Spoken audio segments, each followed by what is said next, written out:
Friends, statistic का chapter number 2 हम पढ़ने जा रहे हैं। ठीक है, रेखिक सहसंबंध। ये टोटल 12 मार्क्स का है। ठीक है, एग्जाम में 12 मार्क्स का ही आता है। और स्पेयरमैन की विधि इसके अंदर हम पढ़ने जा रहे हैं, जो कि एग्जाम में 3 मार्क्स का आता है। स्पेयरमैन की विधि जो है 2 प्रकार की है, एक थोड़ी ईजी है, एक थोड़ी हार्ड है।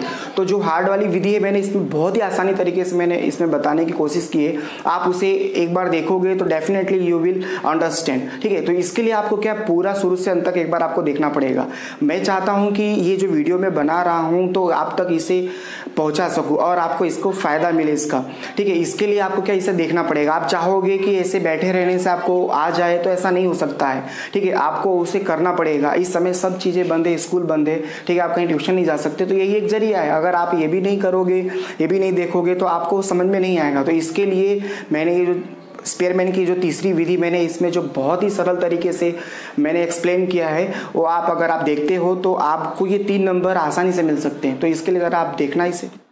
आशा करता हूँ कि आपके लिए ये हेल्पफुल और यूजफुल वीडियो होगा। हेलो फ्रेंड्स, आज फिर हम स्टैटिस्टिक पढ़ने जा रहे हैं, चैप्टर नंबर 2 रेखिक सहसंबंध। ठीक है, एग्जाम में कितने मार्क्स का आता है? 12 मार्क्स का एग्जाम के अंदर ही आता है। ठीक है, रेखिक सहसंबंध जो है 3 इसकी विधियां होती हैं। तो 3 विधि में से जो है हमने जो है विकिड आकृति की विधि कंप्लीट कर ली है, कैलकुलेशन की विधि जो है हमने कंप्लीट कर ली है। ठीक है, ये 2 विधि हमारी कंप्लीट हो चुकी है। अगर आपने ये वीडियो ना देखा हो तो आप जो है डिस्क्रिप्शन में मैं लिंक दे दूंगा, वहाँ पे आप जा करके देख सकते हो। बहुत ही आसानी से मैंने इसको समझाया है, आप वहाँ पे जा करके देख सकते हो। Okay, now we are going to learn Spearman की विधि। हम जो है स्पेयरमैन की विधि पढ़ने जा रहे हैं। ठीक है, ये स्पेयरमैन की विधि जो एग्जाम में है वो 3 मार्क्स का आता है। ठीक है, तो ये 3 मार्क्स का हम पढ़ने जा रहे हैं स्पेयरमैन की विधि बहुत ही आसान तरीके से। तो इसे ध्यान से देखना। ठीक है, आपको ये स्पेयरमैन की विधि बहुत ही आसानी से समझ में आ जाएगा। तो लेट्स गेट स्टार्टेड। ओके, तो स्पेयरमैन की विधि जैसे कि मैं आपको बता दूं, ये 2 तरह से एग्जाम के अंदर पूछा जाता है। ठीक है, जैसे कि मैंने आपको पहले भी बताया है कि इस चैप्टर के अंदर आपको हमेशा x दिया होगा और y दिया होगा। ठीक है, x के आंकड़े दिए होंगे और y के आंकड़े दिए होंगे। तो उसके हिसाब से स्पेयरमैन की 2 तरह से सवाल पूछे जा सकते हैं एग्जाम के अंदर। पहला जो है, जब अवलोकनों की संख्या पुनरावर्तित ना हो। पुनरावर्तित ना हो इसका मतलब क्या? पुनरावर्तित ना हो इसका मतलब ये कि x के अंदर जो है कोई भी संख्या रिपीटेड ना हो। जैसे मान लो x के अंदर 5 आ गया, ठीक है, फिर दोबारा x के अंदर 5 आ जाए, ऐसा ना हो, यानी कोई भी संख्या रिपीट ना हो, तब आपको ये फॉर्मेट यूज करना है। ठीक है, इसमें फॉर्मेट क्या है कि आपको x दिया होगा, y दिया होगा, x के ऊपर से आपको क्या निकालना होगा? rx निकालना होगा। y के ऊपर से आपको क्या निकालना होगा? ry निकालना होगा। ठीक है, rx और ry मिल गया, तब आपको क्या करना है? d निकालना है। d कैसे निकलेगा? rx minus ry। ओके, इस तरह से क्या निकल जाएगा? d निकल जाएगा। और इसके ऊपर से आपको क्या निकालना रहेगा? d निकल गया तो d का आपको क्या कर देना रहेगा? स्क्वायर कर देना रहेगा। d का स्क्वायर कर दोगे तो उसके बाद आपको ये फॉर्मूला लगाना होगा। फॉर्मूला क्या है? r बराबर 1 minus 6 sigma d square divide by n square minus 1। ये हमारा फॉर्मूला है, याद रखना। कब? जब अवलोकनों की संख्या पुनरावर्तित ना हो। पुनरावर्तित मतलब आप समझ गए ना, कि जब x जो है वो x के अंदर या y के अंदर कोई भी संख्या रिपीट ना हो। ठीक है, मान लो y के अंदर 10 है तो 10 ये क्या होना चाहिए? रिपीट नहीं होना चाहिए। जब रिपीट x और y में कोई भी संख्या रिपीट नहीं होगी तब आपको ये फॉर्मेट यूज करना है। ठीक है, x और y दिया होगा, rx निकालो, ry निकालो। ठीक है, फिर उसके बाद d निकालना। d का फॉर्मूला क्या है? rx minus ry। फिर उसके बाद d का स्क्वायर करना है। ये कैसे होगा इसके बाद मैं आपको अभी बताने वाला हूँ। एक्सप्लेन करने के बाद मैं आपको इसे बताऊंगा। ठीक है, तो ये फॉर्मूला याद रखना, r बराबर 1 minus 6 sigma d square divide by n square minus 1। ठीक है, जहाँ पे rx बराबर क्या होगा? x का क्रम, x का क्रमांक। आपको क्या करना है? x का क्रम देना है। ठीक है, जैसे जो बड़ी संख्या होगी उसको पहला नंबर, जो छोटी होगी उसको दूसरा नंबर, ऐसे क्रम देना है। ये r मतलब क्या? रैंक किसका? रैंक x का। r मतलब रैंक किसका? रैंक तो y का। y को रैंक दो, x को रैंक दो, इस तरह से r x और ry मिलेगा। ठीक है, तो फिर d कैसे निकलेगा? rx minus ry। d का स्क्वायर कर दो, इस तरह से फिर फॉर्मूला लगाओ, you will get answer. Okay, अब दूसरा किस तरीके से हमको पूछ सकता है वो देखो जरा। दूसरा हमें पूछ सकता है जब अवलोकनों की संख्या पुनरावर्तित हो, यानी जो x में कोई मान लो संख्या 5 दिया हुआ है तो 5 2 बार आ जाए, 3 बार भी आ सकता है। y में कोई मान लो अगर 15 संख्या दिया हुआ है वो 2 बार आ जाए, 3 बार भी आ सकता है, 4 बार भी आ सकता है। तो जब x और y के अंदर के जो अवलोकन है, जो संख्याएं हैं, अगर वो पुनरावर्तित होती हैं तब आपको क्या करना है? तो आपको एक कोष्टक प्रिपेयर करना है। सेम यही कोष्टक आपका है, लेकिन एक एक्स्ट्रा आपको कोष्टक बनाना जिसे कहते हैं CF की गणना करना। CF की गणना करना मतलब क्या कि जो बार बार संख्या आ रही है उसको इस फॉर्मूले में आपको रखना पड़ता है, ठीक है। इस फॉर्मूले में रख करके आप क्या निकालते हो, CF निकालते हो। तो ये कोष्टक कैसे प्रिपेयर होगा, ये कोष्टक तो सेम ऐसे ही है, ठीक है। XY दिया होगा, RX निकालो, RY निकालो, ठीक है। फिर D बराबर RX माइनस RY, फिर उसके बाद D², ठीक है। इस तरह से ये कोष्टक तो सेम ऐसे ही है। एक एक्स्ट्रा इसमें कोष्टक बनता है पुनरावर्तित अवलोकन, यानी जो संख्या बार बार आ रही है, मान लो इसमें 5 2 बार आया तो 5 को यहाँ पे आपको लिखना है, ठीक है। पुनरावर्तित अवलोकन की संख्या, अब जो 5 यहाँ पे रिपीट हुआ है, कितनी बार हुआ है वो यहाँ पे आपको लिखना है। मान लो 5 यहाँ पे 2 बार आया तो यहाँ पे 2 बार लिखो। फिर इसी को जो संख्या बार बार पुनरावर्तित हो रही है उसी को M कहते हैं। तो ये जो 2 बार 5 आया है उस 2 को यहाँ पे रख करके आपको इसे क्या करना है, यहाँ पे इसको हल करना है। हल करके जो भी टोटल आएगा वहाँ पे लिखना है। फिर फॉर्मूला इसका देखो क्या है, फॉर्मूला है R बराबर 1 - 6 सिग्मा D² प्लस CF। यहाँ पे क्या बस CF क्या होगा, प्लस हो जाएगा। यहाँ पे देखो CF प्लस नहीं है, यहाँ पे क्या हो जाएगा, CF प्लस हो जाएगा। बाकी दोनों का सेम फॉर्मूला है। इस तरह से मैंने आपको ये बताया कि 2 तरह से सवाल इसमें किए जाते हैं, ठीक है। पुनरावर्तित ना हो और पुनरावर्तित हो, ऐसे 2 सवाल हमसे किए जाएंगे स्पीयरमैन की विधि में। स्पीयरमैन की विधि को क्रमांक सहसंबंधांक भी कहते हैं, ठीक है। क्रमांक सहसंबंधांक भी इसको कहा जाता है, ये बात याद रखना, ठीक है। क्रमांक सहसंबंधांक भी इसको कहा जाता है, इसका दूसरा नाम है।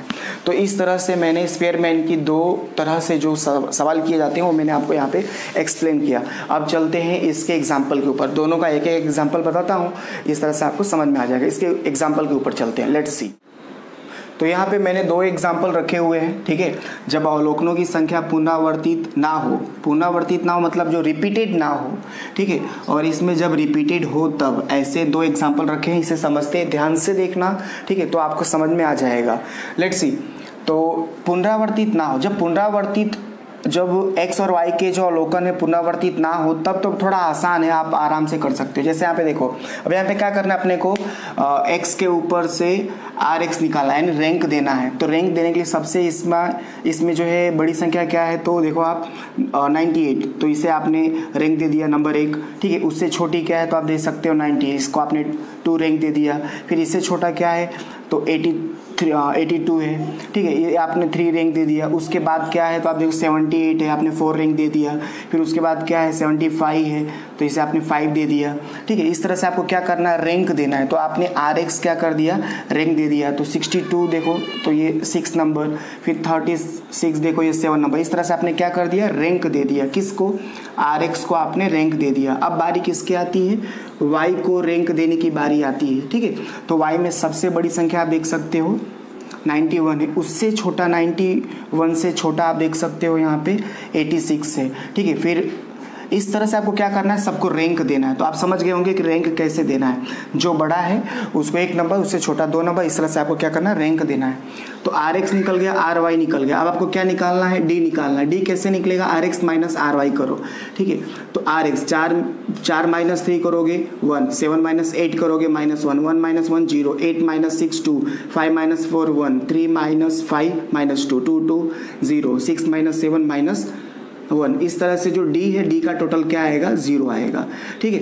अब आपने D निकाला, D निकालने के बाद आप क्या करो, D² निकालो। तो आप देख सकते हैं D² कैसे निकलेगा, 1 का 1 ही रहेगा, -1 का स्क्वायर करोगे तो 1 हो जाएगा, 0 का 0, 2 का 4 हो जाएगा, 1 का 1, -2 का स्क्वायर करोगे तो 4 हो जाएगा, 0 का 0, -1 का 1। इस तरह से टोटल हमारे पास क्या आया, D² का टोटल हमारे पास क्या आया, 12 आया। तो कई समय ये D² ही चाहिए होता है, ठीक है। तो अब आप फॉर्मूला पुट करो। फॉर्मूला क्या है, R बराबर 1 - 6 sigma D² divide by n-1, ये हमारा फॉर्मूला है। अब फॉर्मूले में आपको क्या करना है, यहाँ पे वैल्यू पुट करना है D² का।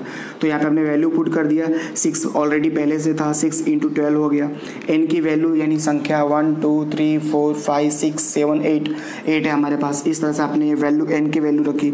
अब उसके बाद देखो तो 1 माइनस, यहाँ पे आपने मल्टीप्लाई किया 72 आ गया, यहाँ पे 8, ठीक है। 8 का स्क्वायर क्या है 64।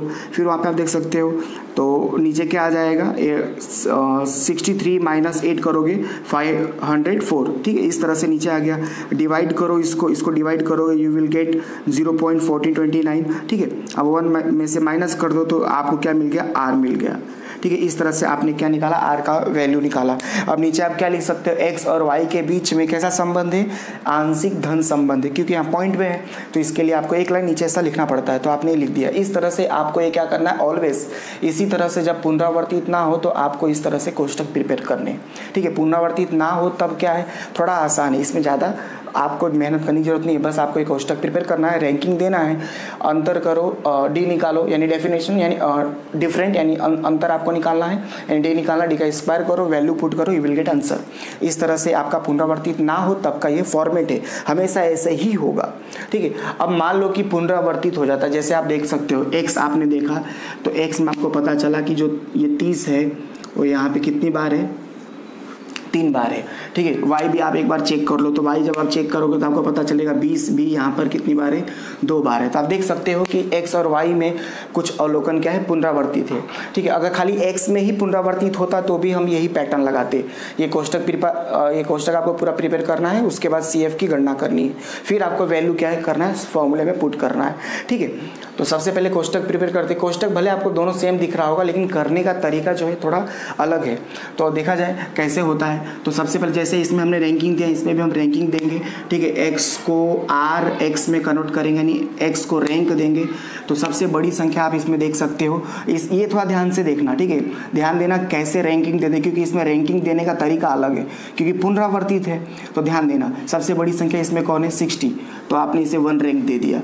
60 के बाद आप देखो इसमें सब उस 60 से छोटा क्या है, आप देख सकते हो यहाँ पे 50, तो आपने इसको क्या 2 नंबर दे दिया, ठीक है। फिर इससे छोटा क्या है 40, आपने इसमें क्या दे दिया 3 नंबर दे दिया।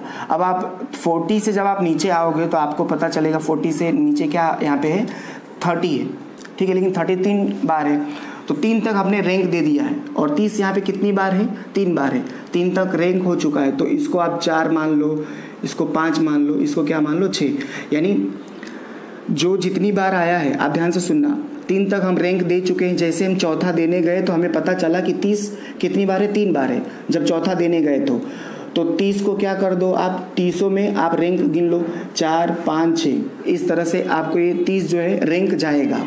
तो अब इन 4 5 6 जो 30 के ऊपर रैंक गए हैं उनको आप प्लस करो और 2 से डिवाइड कर दो। तो जब आप 2 से डिवाइड करोगे उनको ऊपर प्लस करके तो आपको क्या मिलेगा, 5 मिलेगा, ठीक है। यही 5 जो है आपको 30 के सामने क्या करना है, सबको दे देना है, ठीक है। आप देख सकते हो, तो यानी हमने रैंक कितना तक दे दिया, 6 तक, सबको 5 5 मिला, ठीक है। फिर से एक बार देख लो, ध्यान से देखना, हम 3 तक रैंक दे चुके हैं। चौथा जब हम देने गए तो हमें पता चला कि 30 जो है 3 बार है, क्योंकि चौथा जो है 30 के ऊपर आ रहा था, तो 30 तो कितनी बार है, 3 बार है। तो हमने क्या किया, 30 के सामने हमने पहले रैंक दे दिया, यानी 4 इसको, 5 इसको और 6 इसको। अब इन तीनों को क्या करो, जोड़ के किससे भाग देना है, 3 से भाग देना है, ठीक है। क्यों 3 से भाग देना है, यानी 1 2 3, यहाँ पे 3 संख्याएं हैं, इसके लिए 3 से भाग देने का, 2 संख्या होगी तो 2 से भाग देने का। तो यहाँ पे हमने 3 से भाग दिया तो हमें क्या मिलेगा, 5 मिलेगा, ठीक है। आप एक बार करके देख लेना, आपको क्या मिलेगा, 5 मिलेगा। अब ये जो 5 है 30 के सामने वाले सबको दे दो, ठीक है। अब आप 30 के सामने वाले को आपने दे दिया। कितने तक रैंक दे चुके हो, 6 तक आप दे चुके हो, 7वां आपको अब देना है। तो 30 के नीचे आप दे सकते हो क्या है, 20 है, तो आपने इसको 7वां दे दिया। अब 20 से छोटा आप देख सकते हो 10 है, तो आपने इसको 8वां दे दिया। इस तरह से ये रैंक करना था, ठीक है। अब बात करते हैं किसकी, बात करते हैं y की। y को रैंक देने की हम बात करते हैं, तो ध्यान से देखना y को कैसे रैंक देना है। अब हम y को रैंक देने जा रहे हैं, तो सबसे बड़ी संख्या इसके अंदर क्या है, y के अंदर सबसे बड़ी संख्या क्या है, 80। तो आपने 80 को क्या कर दिया, नंबर 1 दे दिया। 80 से छोटा क्या है, 60, आपने इसको 2 दे दिया।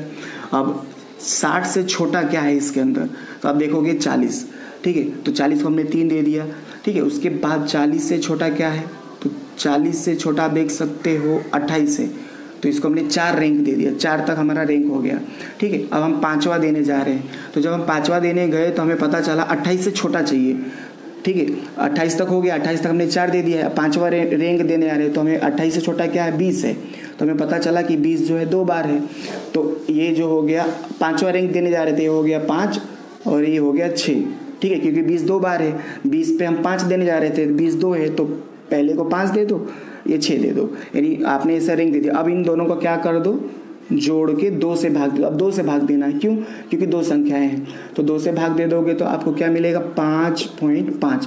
अरे 5.5 जो है दोनों के सामने उनको दे दो, देखो आप देख सकते हो यहाँ पे दे दिया गया है, ठीक है, इस तरह से दे दिया हमने। अब उसके बाद क्या करना है, अब कितने तक हमने दे दिया, 6 तक दे दिया हमने, ठीक है, 6 तक हमने दे दिया, 7वां देने चलो, 7वां देने चलो, तो 20 हो चुका था, ठीक है। 20 से छोटा क्या है तो देखोगे आप, तो 20 से छोटा आप देखो 15, ये हो गया 7वां, ठीक है। अब 15 से छोटा क्या है 12, ये हो गया 8वां। इस तरह से हमने क्या दिया, रैंक दिया, RX को रैंक दिया, RY को रैंक दिया। मैं एक बार फिर कहूँगा, आप इसे एक बार ध्यान से देखना, इन दोनों को कैसे रैंक देते हैं, दोबारा एक बार रिपीट करके आप देखोगे तो आपको पता चल जाएगा, ठीक है। तो अब चलते हैं आगे, RX हो गया, RY हो गया, अब D निकालते, तो D कैसे निकलेगा आप जानते ही हो, ठीक है। RX में से RY माइनस कर दो तो इस तरह से आपको ये कॉलम मिल जाएगा, ठीक है। 1 - 1 0, 5 में से 5.5 करोगे -0.5, 8 में से 2 करोगे 6, 7 3 4, 5 में से 8 निकालोगे -3, 2 में से 4 निकालोगे -2, ठीक है। 5 में से 5.5 निकालोगे 0.5, ठीक है। 3 में से 7 निकालोगे -4। इस तरह से आपका क्या हो जाएगा, ये D का कॉलम तैयार हो जाएगा और ये 0 होना चाहिए, ठीक है। उसके बाद D स्क्वायर, सबका क्या कर दो, स्क्वायर कर दो। जब स्क्वायर को 0 का 0 होगा, ठीक है। 0.5 माइनस में स्क्वायर करो 0.25 हो जाएगा, 6 का 36, ठीक है। 4 का 16, 3 का 9, 2 का 4, ये माइनस प्लस में हो जाएगा क्योंकि आप स्क्वायर कर रहे हो। कैलसी भी करके देख लेना एक बार आप, ठीक है। -5 का क्या होगा 0.25, 4 का क्या हो गया 16। इस तरह से आपको यहाँ पे टोटल क्या मिला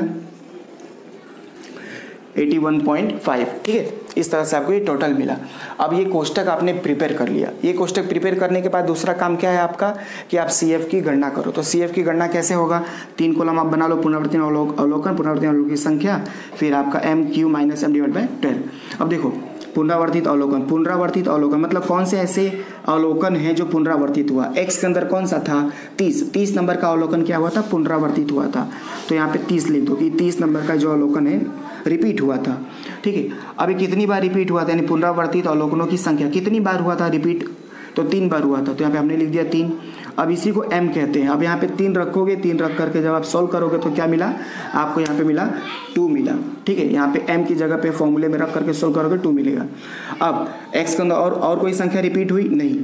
अब Y पे आओ, Y पे कोई रिपीट हुआ, हाँ 20 हुआ था, तो यहाँ पे 20 लिखो। कितनी बार हुआ था, 2 बार हुआ था। इसी को M कहते हैं।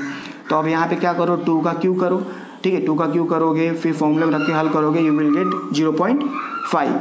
तो इसका टोटल आपने यहाँ पे किया कितना निकला 2.5 आपका यहाँ पे टोटल निकला है। इसी को कहते हैं CF, ठीक है, CF कहते हैं। अब यहाँ पे क्या करो, फॉर्मूला रखो। तो देखो यहाँ पे मैंने फॉर्मूला रखा है। अब डी स्क्वायर की वैल्यू क्या है यहाँ पे 81.5, अब CF की क्या है 2.5, दोनों को प्लस कर दिया क्या है 84 आया, ठीक है। नीचे सॉल्व किया तो 504 आया, ऊपर सॉल्व किया देखो, ऊपर दोनों मल्टीप्लाई किया तो क्या है 504, नीचे 504, आपने डिवाइड कर दिया तो क्या मिलेगा 1 मिलेगा। इस तरह से क्या होगा यहाँ पे 0, R की वैल्यू क्या आ गई 0। तो आप यहाँ पे क्या बोलोगे, X और Y के बीच में कैसा संबंध है, सहसंबंध का अभाव है। इस तरह से ये दोनों एग्जाम्पल जो हैं स्पीयरमैन के हैं, यानी क्रमांक सहसंबंधांक के, ये दोनों एग्जाम्पल है, ठीक है। ये ध्यान से देखोगे तो you will get understand. And मैं आपको बोलूँ तो एक बार इसे आप जरूर देखना, खासकर इसे, ताकि आप इसे क्लियर हो जाओ, ठीक है। और इस तरह से आपको इसे करना होगा। तो इस तरह से यहाँ पे ये ख़त्म होता है। Thank you.